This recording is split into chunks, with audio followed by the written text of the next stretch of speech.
የፌዴራል ፖሊስ የፎረንሲክ ምርመራና የምርምር ልቀት ማዕከል በጠቅላይ ሚኒስትር ዶክተር አብይ አህመድ ተመረቀ። በምረቃ መርሃ ግብሩ ላይ የተገኙት ጠቅላይ ሚኒስትር ዶክተር አብይ አህመድ ይህ ስኬት ባለፉት ዓመታት በጸጥታ ተቋማት ላይ የተሰሩ የሪፎርም ስራዎች ውጤት ስለመሆኑም ተናግረዋል።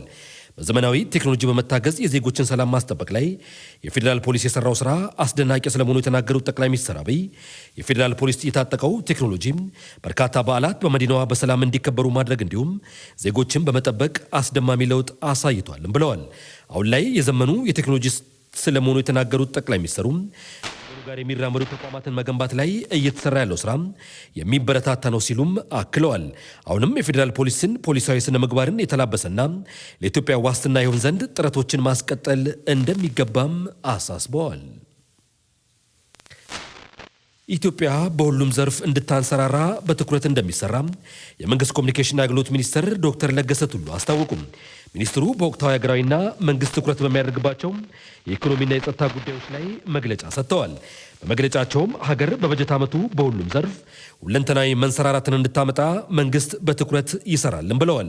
ፖለቲካዊ አለመግባባቶችን በንግግር ለመፍታትም በሀገራዊ ምክክሩ የተጀመሩ ስራዎች እውን እንዲሆኑ ይሰራል ምን ያሉት ግብርናው ላይ የተጀመሩ የማሻሻያ ርብርቦች የኢትዮጵያ ሁለንተናዊ መንሰራራት አስቻይ ተግባር ማሳያ እንደሆነም አንስተዋል።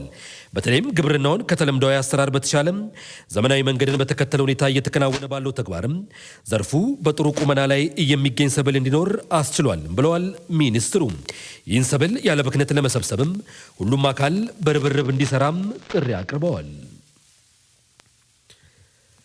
በደቡብ ኢትዮጵያ ክልል የሚገኙ የቱሪስት መዳረሻ ስፍራዎችን ከማስተዋወቅ ባለፈ የመጠበቅና የመንከባከብ ኃላፊነቱን የክልሉ መንግስት እየተወጣ መሆኑን የደቡብ ኢትዮጵያ ክልል የኮሚኒኬሽን ቢሮ ኃላፊ ተናገሩ።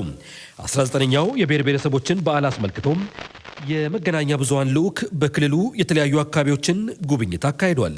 በተለያዩ የማህበራዊ መገናኛዎች የስኳር ህመምን ጨምሮ ሐሰተኛ የጤና መረጃዎች ኃላፊነት በጎደላቸው አካላት እየተለቀቁ እንደሚገኙም የጤና ሚኒስቴር አስታወቀም።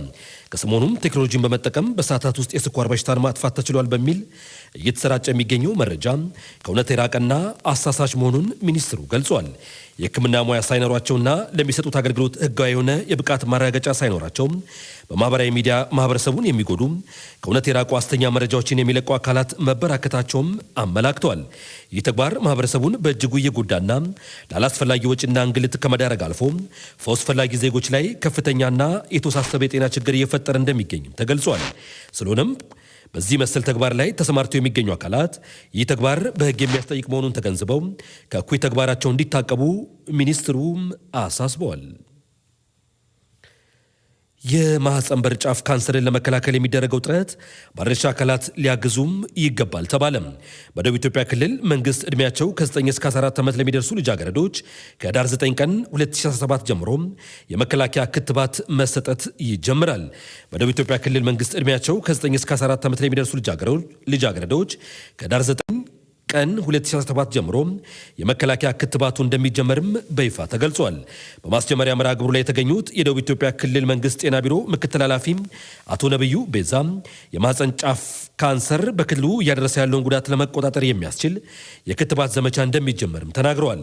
የክትባት ዘመቻው በክልሉ በሁሉም ትምህርት ቤቶች፣ የጤና ተቋማትና በተዘጋጁ የክትባት ጣቢያዎች እንደሚሰጥ የተናገሩት አቶ ነብዩ ለዚህም የክልሉ ጤና ቢሮ አስፈላጊውን ቅድመ ዝግጅት ማጠናቀቁንም አስታውሰዋል። በክልሉ በክትባት ዙሪያ ከፍተኛ የግንዛቤ ችግር መኖሩን የጠቀሱት ኃላፊው በሀገራችን እየተስፋፋ የመጣውን የማህፀን ጫፍ ካንሰር ክትባትን ተደራሽ ለማድረግ ሁሉም የበኩሉን እንዲወጣም አሳስበዋል። የሴቶችና ማህበራዊ ጉዳይ ሚኒስትር ዶክተር ኤርጎጌ ተስፋዬ ከቻይና ልማት ፋውንዴሽን ድጋፍ በተገኘ የትምህርት ቤት ምገባ መርሃ ግብር አስጀመሩ። የምገባ መርሃ ግብሩ ከቻይና መንግስት የተገኘ 15 ሚሊዮን ብር ድጋፍ በሀዲያ ዞን ሶሮና ምዕራብ ሶሮ ወረዳ የሁለት ትምህርት ቤት ተማሪዎችን ተጠቃሚ እንደሚያደርግም ተገልጿል። ድርጅቱ በፈረንጆቹ 2023 ከ10 ሚሊዮን በላይ ሰዎች በኩፍኝ መያዛቸውን አስታውሶ ካለፈው ዓመት ጋር ሲነጻጸር ዘንድሮ ከ20% በላይ መጨመሩን አስታውቋል። በሽታው ባለፈው የፈረንጆቹ ዓመት አቀፍ ደረጃ ከ107,000 በላይ ሰዎችን ህይወት መቅጠፉንና አብዛኞቹን ህጻናት መሆናቸውን አብራርቷል። በ57 ሀገራት ላይ በሽታው የጸና እንደነበር በማስታወስ ግማሽ ያህሉ በአፍሪካ መመዝገቡን ነው ያመላከተው። ተላላፊ ከሆኑ በሽታዎች አንዱ የሆነው ኩፍኝ የጉንፋን ምልክቶችና ትኩሳት ሊያሳይ የሚችል ሲሆን ይህን እንደተመለከቱ በፍጥነት ወደ ሕክምና መሄድ እንደሚገባም ይመከራል። ይህ በሽታ በተለይም በህጻናት ላይ ከባድ የሆነ ውስብስብ ችግሮችን ሊያስከትል ይችላል መባሉን አፍሪካ ኒውስ ዘግቧል። በህንድ ሆስፒታል ውስጥ በተነሳ የእሳት ቃጠሎ የ10 ጨቅላ ህጻናት ህይወት ማለፉ ተሰማ። 44 ህጻናትን ከአደጋው መታደግ የተቻለ ሲሆን 16ቱ በአስጊ ሁኔታ ላይ ናቸውም ተብሏል። የአገሪቱ ጠቅላይ ሚኒስትር ናሬንድራ ሞዲም በማህበራዊ ትስስር ገጻቸው ባሰፈሩ ጽሑፍ ልብን በሚሰብረው አደጋ ህጻናት ልጆቻቸውን ላጡ ወላጆች መጽናናትን እመኛለሁ ብለዋል። የህንድ መገናኛ ብዙሃን እንደዘገቡትም እሳቱ በመጀመሪያ የተቀሰቀሰው በጨቅላ ህጻናት ክፍል ውስጥ ሲሆን በማቆያ ክፍል ውስጥ ያለውን የኦክሲጅን መጠን ለመጨመር ጥቅም ላይ የዋለው የኤሌክትሪክ ስርዓት ላይ ባጋጠመ ብልሽት ነው ተብሏል።